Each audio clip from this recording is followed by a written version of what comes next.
Hey everyone, before we begin, I just would like to say that this is a theory video that I completely made up from just putting a couple things together that you're going to see in this video. And just to make it more interesting, I'm going to go over both sides of the coin. Why she could be, and why she sure as hell isn't. Now, Tory may well be a nobody, and coming from no one, just a new character altogether, and that's great. But you have to admit, it would be interesting if there was some sort of relation with all the little possible riddles being thrown our way. Let me explain. After the massive school battle that left Robby fleeing the scene, Tory and Sam beat up, and Miguel left for dead, or near dead. There are so many loose ends that we can wonder amidst all that has happened in Season 2's finale. In today's video, I want to talk about the theory revolving around Tory, why she wasn't in jail, the response from the writers, and how this could actually lead to her being related to Terry Silver. Now, in a tweet by one of the Cobra Kai creators, Hayden Schlossberg, he was asked if she would be in Juvie in Season 3. We already saw that she was training with Kreese and his Cobra Kais at the very end of the finale as all of Johnny's students turned against him. Tory started the whole fight in the school,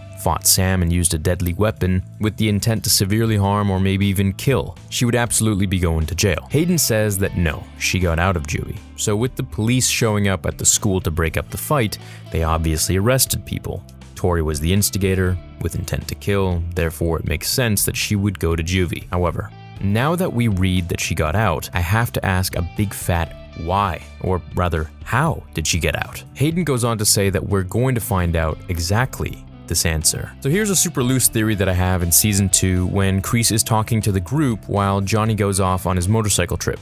He exposes Hawk, Miguel, Tory, Aisha, and more about stealing the Medal of Honor, making a point to them that if one of them takes the blame for something, all of them takes the blame. When he announces their names, he says the name Nichols. Who's Nichols? This was later confirmed by the writers on Twitter that Nichols is in fact Tory. Tory Nichols. The only two last names in all of the Karate Kid universe, at least that I know of, related to money and coins, that is, are Terry Silver and now Nichols. Now, whether it's spelled this way or not doesn't really negate this theory. Both are silver coins, both make you think of money. Tory makes a remark about stealing silverware at the beach club with Aisha in front of Sam, which leads to the eventual fight.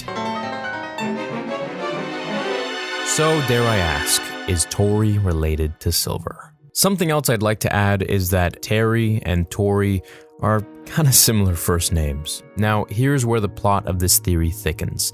She 100% would be liable for all the damage she caused, and she was already going to Juvie. However, she got out, and we'll see why.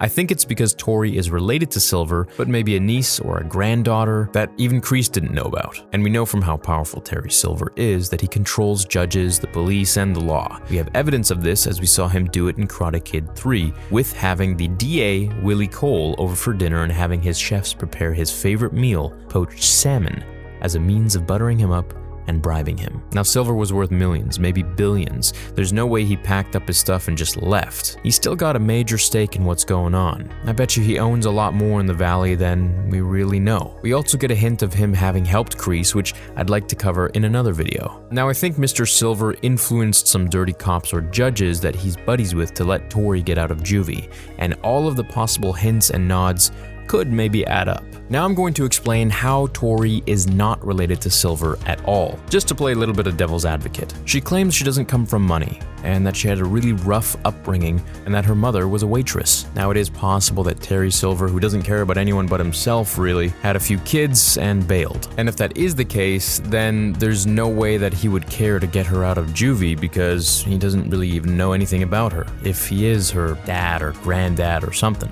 And if that is the case, then he wouldn't get her out of jail because he wouldn't really know about her or care about her. I know a lot of people are saying that, okay, maybe she's related to Allie Mills because of the whole Tory with a Y, Allie with an I kind of thing, but I just can't really see her being related to Allie at all. At the end of the day, while this is maybe a fun theory to think about, I think Tory is probably just a new character, and there really isn't any sort of lineage to her at all. Or is there? Hope you enjoyed this fun theory. I'll catch you guys in the next one. Hope it got you thinking, and until then, remember, pain does not exist in this dojo, does it?